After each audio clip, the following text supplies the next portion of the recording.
data seperti yang dibentangkan sebelum ni dalam create form dan juga enter data. Saya ada terdengar jugalah desas-desus yang menyatakan ada error dan sebagainya masa nak key in pakai phone, masa nak import dan sebagainya. So disclaimer saya, kadang-kadang API info yang awak ada dengan yang saya ada ni dia berbeza-beza dan sifat dia oleh kerana dia percuma, kadang-kadang dia buat hal, kadang-kadang dia okey. So anda kena selalu gunalah supaya dia okey. So kita dah habis create form dengan enter data. So pada pagi ni kita akan belajar tentang StatCal. So yang pertama adalah population survey. Kalau anda klik pada population survey adalah salah satu daripada calculator untuk anda membuat anggaran. Anda membuat anggaran berapa banyak sampel yang kita perlu kutip ataupun kita perlu collect berdasarkan certain populasi di dalam satu masyarakat. Kalau anda baca kat sini, population survey or descriptive study for simple random sampling, leaf design effect and cluster equal to 1. Okey, untuk menjelaskan perkara ini, ada baiknya je kalau saya menceritakanlah sedikit tentang apa itu study design yang mungkin tidak ada di dalam kurikulum PPKP yang lama, tapi insya-Allah lah pada masa yang akan datang akan ada. Saya terpanggil lah untuk berkongsi kepada anda jenis-jenis study design. Secara umumnya saya ceritakan, saya mohon maaf saya tak bawa iPad saya hari ni, so saya kena pakai plan B menggunakan smartphone. Okay, so kita akan belajarlah secara superficial ataupun sedikit lah mengenai apa itu, apa tadi saya cakap? Bukan StatCal, apa itu study design. Study design. Allahu Akbar.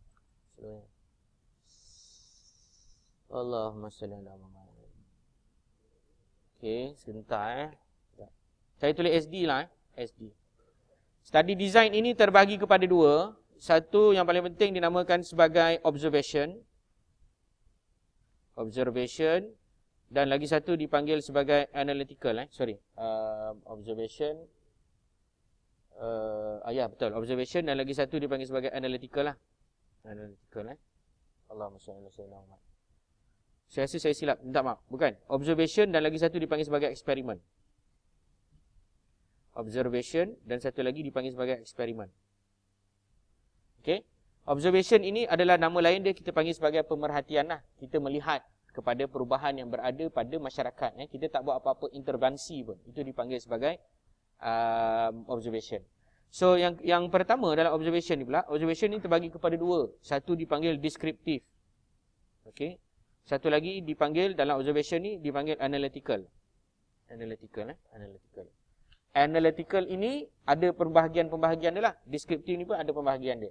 Okey, untuk deskriptif kita ada beberapa contoh. Yang pertama dipanggil sebagai ecological correlation. Ecological correlation. Okey, ecological correlation ni apa? Kajian yang kita cerita mengenai kalau tempat itu ada apa-apa penyakit disebabkan oleh ekologi, perubahan-perubahan ekologi. So tadi kita ada observation dan satu lagi kita ada apa? Eksperimen. Kemudian observation pula terbagi kepada deskriptif. Kemudian lagi satu dipanggil sebagai analytical. Okey, untuk eksperimental pun dia terbagi kepada dua. Satu dipanggil sebagai RCT, Random Clinical Trial. RCT, Random Clinical Trial. Yang kedua dipanggil sebagai quasi eksperimen. Quasi. QUASI, quasi eksperimen. Eksperimen terarah. Contoh eksperimen terarah ni, saya nak kumpulan satu. Ni kumpulan satu lah. Kumpulan satu amali kan. Belajar A. Ataupun gunakan bahan ini.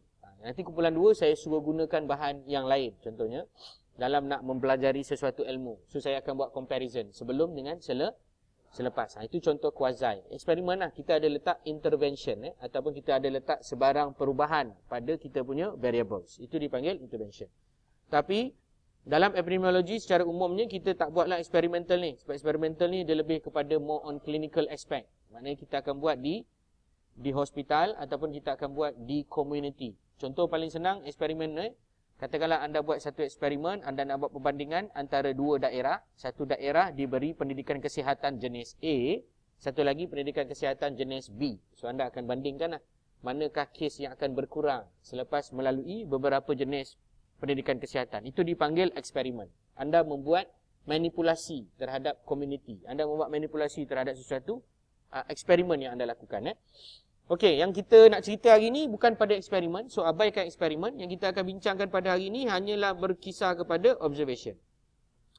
So saya dah maklumkan tadi, observation ada dua, satu deskriptif, satu analytical. Untuk deskriptif terbagi kepada beberapa contoh. Saya dah bagi tahu tadi. Yang pertama apa dia? Ecological correlation. Ecological correlation. Allahumma salli ala Muhammad. Ecological correlation. So ecological correlation ni paling senang untuk kita bincangkan. Kita tengok COVID lah. Berapa banyak orang mencari keyword COVID dan berapa banyak COVID case di satu-satu tempat. Kita cuba membuat perbandingan dengan ekologi. Tadi tu kita membuat perbandingan dengan keyword flu ataupun COVID. Kalau kita asingkan flu atau COVID tadi, kita boleh buat dengan contohnya cuaca. Cuaca kita boleh tengok adakah semakin banyak hujan dan panas, maka akan banyak orang dapat flu. Itu contoh kita buat ecological correlation. Yang kedua adalah dipanggil sebagai case report. Case report ini adalah contoh apabila terdapat rare disease yang dilaporkan oleh physician ataupun doktor lah dekat hospital kan. Dia menemui satu episod penyakit yang baru, pelik. Misal kata kepala jadi dua. Satu kepala betul, satu lagi kepala dia kat belakang. Dia ada dua kepala. Adakah orang ni alien ataupun orang ni betul? Ini contoh lah. So mereka akan buat satu case report. Findings clinical yang ada di hospital. Okey, kemudian kita akan ada case series. Case series adalah case report yang banyak. So dia jadi series. A series of a case report. Contoh macam mula-mula berlaku Zika di Afrika kan. Mula-mula berlaku apa yang dipanggil sebagai kepala membesar tu. Itu kita panggil sebagai encephalopathy. Encephalopathy pada baby. Dia jadi satu case mula-mula. Lepas tu beberapa case banyak. So dia jadi case series. So lepas berlakunya banyak case series, maka mereka akan membuat investigation. So investigation itulah mereka membuat beberapa hipotesis. So mereka menghipotesiskan bahawa ianya dibawa oleh virus yang membawa yang vektornya adalah nyamuk denggi, betul? Yang membawa virus Zika, betul kan? So virus inilah yang menyebabkan berlakunya microcephaly itu tadi. Microcephaly, encephalopathy pula silap. Microcephaly itu kepala budak tu membesar. Dia bukan membesar time tu je tau, membesar tu sampai bila-bila. So that's why dia orang treat dan dia orang prevent any future born ataupun dia orang tangguhkan kelahiran. Dia orang cadangkanlah kepada rakyat untuk tangguhkan kelahiran. Siapa-siapa yang nak beranak nanti dulu. Something like that lah. Kalau kita ingat masa tu berlaku juga event yang besar di Afrika. Tak silap saya sports kan. Apa benda lah? Bukan Ebola. Pasal Zika ni lah. Ada musim bola World Cup ke apa something like that. So siapa yang nak pergi ke sana dinasihatkan untuk memakai, bukan vaksin tak ada. Dia pakai repellent untuk elakkan daripada gigitan. Zika. Zika ni sebenarnya penyakit biasa di Afrika. Tetapi yang menjadi luar biasanya apabila dia menginggap dan menyerang ibu yang sedang mengandung. So dia akan mempengaruhi kualiti janin yang dihasilkan oleh ibu tu tadilah. So itu yang dipanggil sebagai case series. Nak cerita case series je tapi cerita pasal World Cup. Tak nak ceritalah. Dia punya konsep belajar tu macam tu. Ecological correlation. Lepas tu kamu ada case report, kamu ada case series. Kemudian kamu juga akan ada, ini adalah di bawah deskriptif kan. Kita ada juga yang dipanggil sebagai kajian deskriptif lah. Kajian deskriptif. Okey, kajian deskriptif. Kajian deskriptif ni contoh yang macam mana? Macam kamu just tunjukkan berapa peratus orang sakit, berapa peratus orang tak sakit. Seperti mana yang dilaporkan oleh Kementerian Kesihatan setiap hari di dalam laporan DG. Kalau perasan kan, berapa banyak kes sembuh, berapa banyak kes yang tak sembuh. Itu semua adalah dipanggil sebagai descriptive study. Jadi hanya menceritakan secara description saja, memberi deskripsi.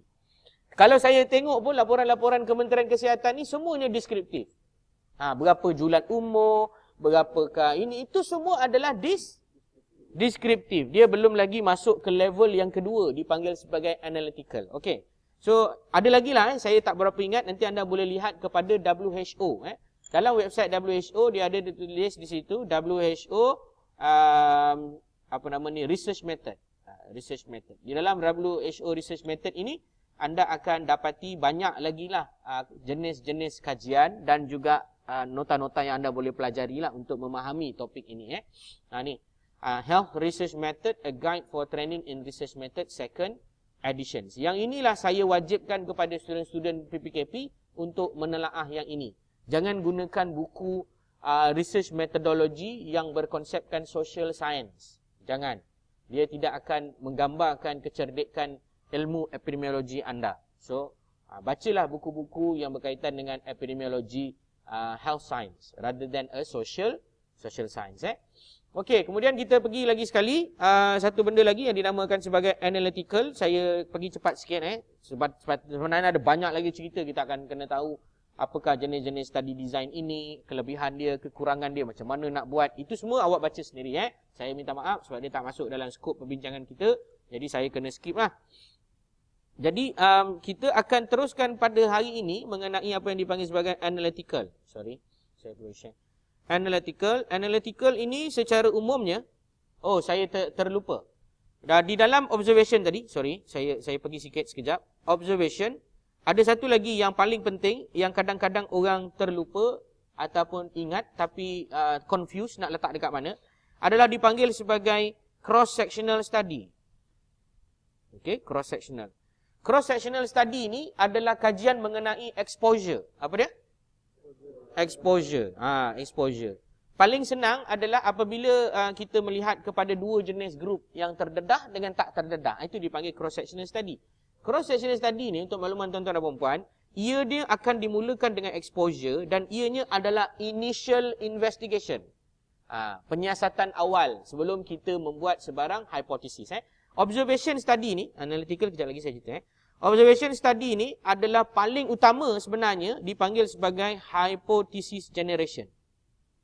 Faham tak? Apa maksud hypothesis generation? Kita nak melihat ada tak berlakunya certain perbezaan, ada tak berlakunya perkaitan. Kita akan melihat berdasarkan data asas dululah, betul tak? Katakanlah anda tengok satu penyakit yang namanya COVID, anda tengok laki ke perempuan? Laki 50%, perempuan 20%. So kita nak tahu laki 50%, perempuan 20%, so yang selebihnya berapa persen? 30%. So 30% lagi apa benda punya jantina? Sejat. Jangan, itu nama famous kan? Itu contoh. Maknanya sekarang ni saya nak cerita, katakanlah lelaki 65, perempuan 35. Katakan COVID. So itu secara deskriptif. Tapi dia boleh jadi hypothesis generation. Hypothesis generation maknanya penyelidik awak, investigator, nak tahu adakah terdapat perbezaan antara lelaki dengan perempuan. Sebab kalau ada perbezaan pada kadar mereka yang dapat impact ini, maka grup itu adalah salah satu daripada grup yang berisiko, dipanggil sebagai vulnerable, susceptible. Faham adakah COVID ini lebih menyerang lelaki ataupun lebih menyerang perempuan? Kita tak tahu. So bila kita dapat data tu secara deskriptif, kita hanya nampak secara relatif sahaja, betul tak? Kita hanya nampak lelaki lebih banyaklah daripada perempuan. So nak tahu sama ada beza atau tak ada beza, maka sebab itulah kita akan buat ujian hipotesis. Ujian hipotesis apa? Paling senang kalau male and female, kita akan pakai chi-square. Kita akan lihat ada tak perbezaan kadar. Kalau ada perbezaan kadar antara lelaki dengan perempuan, maka jenis jantina ini adalah faktor. Saya tak cakap faktor. Sebab kalau saya singkatkan perkataan faktor, dia jadi mencagut. Sebab tu saya kata faktor. Faham ladies and gentlemen? So selepas anda dah faham, bagus. So sekarang ni kita pergi pula kepada, so dia ada dua mazhab lah. Ada mazhab yang mengatakan bahawa cross-sectional study ini adalah dipanggil juga sebagai kajian analytical. Tetapi di dalam WHO methodology research, ia masih lagi dikira sebagai observation. Tapi ada juga ulama-ulama yang mencadangkan dia juga boleh dikira sebagai apa? Sebagai analytical. Sebab dia ada elemen hipotesis juga yang sedang diuji. Inilah contoh jenis kajian yang biasa dibuat oleh student-student PPKP, cross-sectional study. Anda membuat perbandingan antara kumpulan yang berisiko, kumpulan tak berisiko di dalam kajian kesihatan persekitaran mereka di semester 6. Okey. So sekarang ni kita pergi kepada second step yang dinamakan sebagai analytical.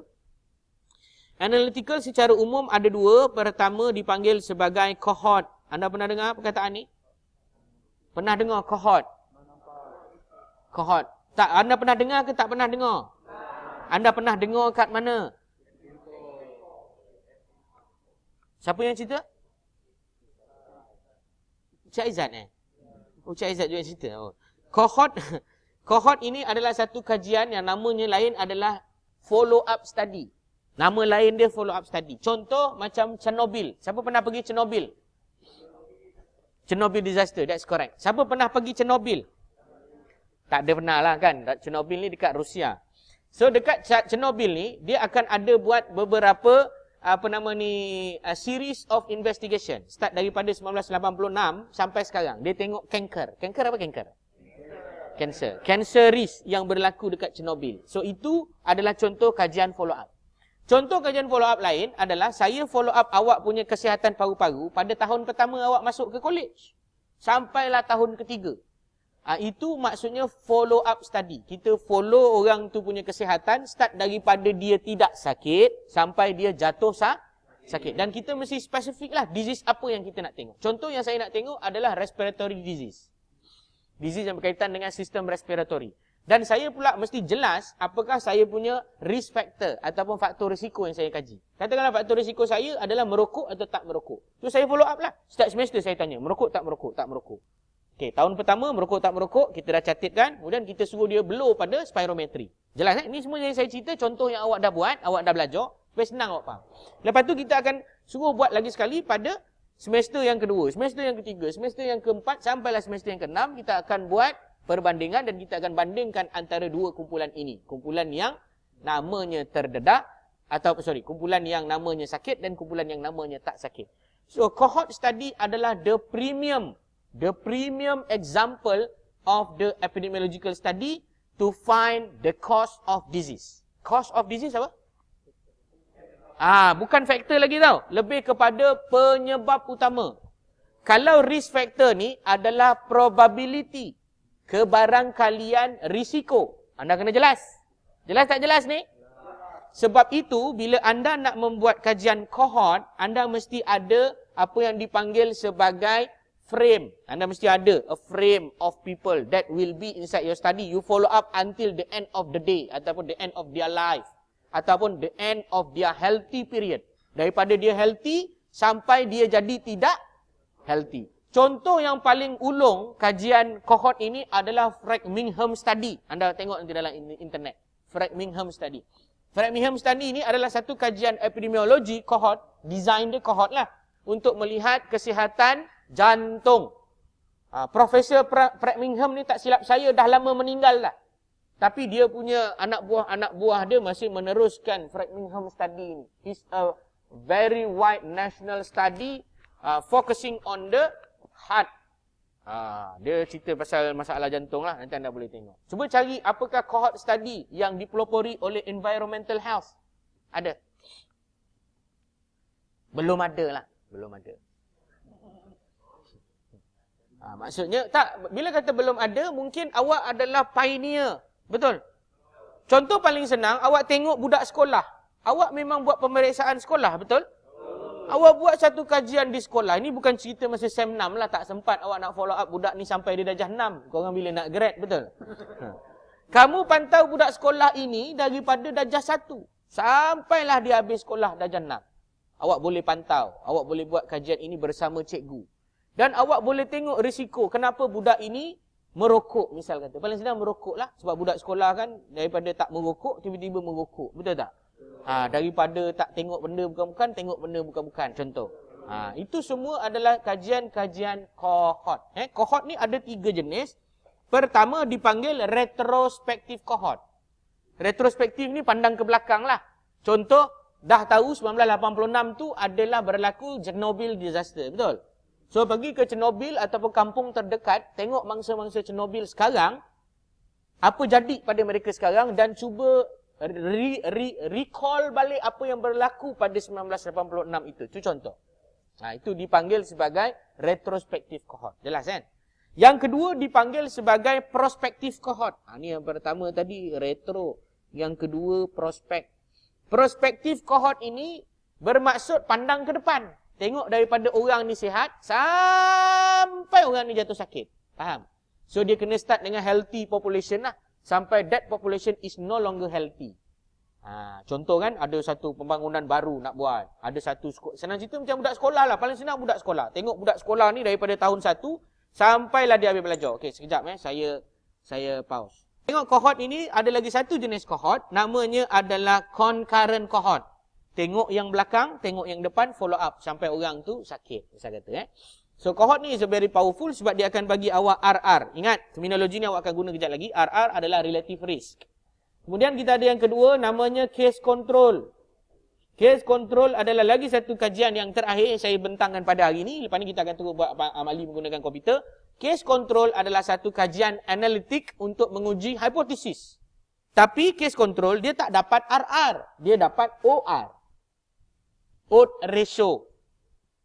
Odds ratio ini akan melihat kepada bagaimana risiko barang atau bahan yang berkenaan mempengaruhi kejadian penyakit. Itu sebab kalau anda ingat tadi saya cakap cross-sectional cerita pasal exposure, betul tak? Case control ini akan more fokus on the case dengan control. Case maknanya orang yang sakit, orang yang confirm dah sakit dengan orang yang tak sakit. Contoh paling senang macam ni. Kita tengok orang tu ada masalah TB. Tahu TB kan? Kita tengok case TB, kita tahu TB ni disebabkan oleh Mycobacterium tuberculosis. Kita pun tahu Mycobacterium tuberculosis berkaitan dengan pencahayaan, berkaitan dengan dia punya ventilation, berkaitan dengan dia punya hygiene dan sebagainya. Dan berkaitan dengan dia pekerja ni bercampur gaul ke tidak dengan punca. Punca ni biasanya datang daripada orang luar lah. Orang luar, foreigner dan sebagainya. So, kita pun kaji. Kita ada satu grup yang namanya case. Kita akan pergi siasat dan tengok faktor-faktor ni. Ada tak ada faktor-faktor ni? Dan kita akan pergi ke control. Kita akan siasat juga. Ada tak faktor-faktor ini? Itu namanya case control. Dia lebih powerful daripada cross-sectional. Cross-sectional, dia bagi juga odds ratio. Tapi bukan odds ratio yang sebenar. Dinamakan sebagai prevalence odds ratio. Okey, case control dan juga cohort adalah kajian analitik. Cross-sectional study adalah kajian yang kadang-kadang dikatakan analitik, kadang-kadang dikatakan deskriptif. Tapi yang paling biasanya, kita akan katakan cross-sectional study ini adalah kajian rentas. Sebab dia kajian tu secara robust. Faham tak? Pergi-pergi masuk dalam kelas. Assalamualaikum, hari ini saya nak buat kajian. Okey, kita akan jawab survey ni. Faham? Jawab. Survey St. George. Lepas tu saya akan buat monitoring air quality dalam kelas ini. Sebanyak 25 orang, 27 orang ni. So awak pun jawab St. George, saya pun tengok indoor air quality monitoring. Lepas tu daripada St. George tu saya dapat siapa markah tinggi maknanya paru-paru dia ada masalah. Siapa markah rendah maknanya paru-paru dia tak ada masalah. Lepas tu saya tengok air quality, apakah bahan pencemar yang ada dekat dalam makmal ni. Saya buat perkaitan. Itu nama cross-sectional. Secara robust. Masuk je terus buat. Dia cross-section, dia memotong populasi yang berkenaan. Okey, habis cerita pasal teori. Sekarang mari kita belajar yang praktikal. So, sebab itu saya cerita ni tadi kerana dekat sini dia ada apa yang dipanggil sebagai population size. Population size ni kita nak estimate berapa banyak orang yang ada dekat dalam kawasan yang kita kaji. Contoh kalau awak tengok sini, population survey or descriptive study for simple random sampling. Katakanlah kita tengok dekat satu kawasan atau satu daerah, ada lebih kurang 100,000 orang. 100,000 orang. 100,000 orang. Kemudian expected frequency ni adalah nilai prevalence yang kita ketahui. Yang kita nak tahu. Let's say kita nak tengok 35% orang sakit. Acceptable margin of error ini dinamakan sebagai awak punya alpha lah. Margin of error, alpha, critical region of point where you want to reject or fail to reject null, and design effect and cluster and so on. So kita akan set as default 35. 35 ni akan kita tengok pada contoh kajian lampau. Kajian lampau ni apa? Kajian yang sebelum ni. Katakan kita tengok, kita dapati bahawa siapa-siapa yang mempunyai asma dekat daerah saya adalah lebih kurang 35%. Tahun lepas pun lebih kurang 30%. Contoh, awak averagekan untuk 5 tahun dalam 35%. So awak estimate dalam awak punya daerah lebih kurang 100,000 orang. So berapa banyak sampel awak nak? Awak boleh tengok kat sini. Kalau awak nak ambil untuk 95%, 95% ni maknanya alpha 0.05, maka anda perlukan orang yang disampel sebanyak 348. Faham ini adalah untuk kita tahu berapa orang nak ambil. Okey, habis. Kemudian kita tengok yang nombor 2, namanya cohort or cross-sectional study. Ini pun sama juga, cohort and cross-sectional study. Itu sebab saya cerita dengan kamu tadi mengenai study design. So kita ada power. Power ni biasanya kalau anda nak buat pengiraan epidemiologi, kita akan setkan power kita pada 80%. Biasanya jumhur ulama cadang macam itulah untuk kekuatan pada satu-satu sample size. Two-sided confidence interval ni biasanya kita akan ambil 99, kita akan ambil 95 lah. Sebab 99.99 ni sangat-sangat halus atau sangat-sangat jitu. Biasanya kajian jitu-jitu ni, kajian yang sangat-sangat detail ni, bagus. Nak buat dekat klinikal. Buat dekat dalam kawasan yang awak boleh kawal. Faham? Awak nak buat dekat populasi masyarakat, awak tak boleh kawal orang. Awak nak buat dekat tikus, bolehlah 99.99. Contoh macam ada syarikat yang menjual alat pembasuh tangan. Dad, saya tak cakap nama betul kan? Nama komersial dia ada kan? Dad menghapus 99.99 kuman. Apa maksud 99.99 tu? Itu menunjukkan dia punya margin of error. Maknanya error dia adalah 100 tolak 99.99. So berapa dia punya alpha? 0.001. Sorry, 0.01. Betul tak? 0.01 tu adalah dia punya pandai. Itu sebab awak belajar alpha tu. So alpha yang awak buat 0.05. Tak jitu lah encik. Saya nak buat kepada yang lebih jitu. Boleh? Boleh. Tapi awak akan ambil sampel yang lebih banyak. Okey, ni contoh ratio expected dengan unexposed 1 biasanya lah. Percentage of outcome in exposed, let's say kita baca literature, kita dapati 35% ratio dia. Risk ratio yang kita baca daripada kita punya analisis adalah 5.5. Odds ratio yang kita baca pula, misal kata kita dapat adalah 2.1. Ini adalah contoh macam mana cara anda nak masukkan data tu berdasarkan data yang lama. Faham Data yang lama ni maknanya apa? Pandai. Previous study yang dah diterbitkan dalam jurnal. Awak baca dalam jurnal tu, tengok, kajian lepas menunjukkan kajian penyakit ini, dia punya prevalence 40%. 40% tu prevalence maknanya apa? Yang kadar sakit tu berapa, over tak sakit. Over the total population. Sebab itu awak belajar apa yang dipanggil sebagai peratusan. Okay? Untuk tengok prevalence. So kalau kita tengok kat sini, kita boleh nampak berapa banyak expose? 119. Berapa banyak unexposed? 119 juga. So total 238. Ini contoh yang dipanggil sebagai unmatched cohort. Unmatched cohort maknanya apa? Kumpulan yang tidak di-match. Match ni apa? Satu proses untuk mengelakkan bias. Contoh, saya ada satu kes perempuan. So kontrol saya mesti perempuan ke lelaki? Mestilah perempuan juga. Betul tak? Sebab jantina mesti sama. Baru dipanggil match. Itu dipanggil match. Kalau unmatch, satu kes perempuan. Kontrol laki boleh tak? Boleh. Sebab dia dipanggil unmatch. Itu contoh Saya bagi ni contoh. Jelas? Setakat yang saya terangkan sampai lebih kurang setengah jam ni, ada berapa persen yang awak faham? Dah kurang daripada 60 ke belum? Dah kurang. Maknanya banyak yang dah tak faham. Kalau banyak yang dah tak faham, bagus. Kita akan tangguh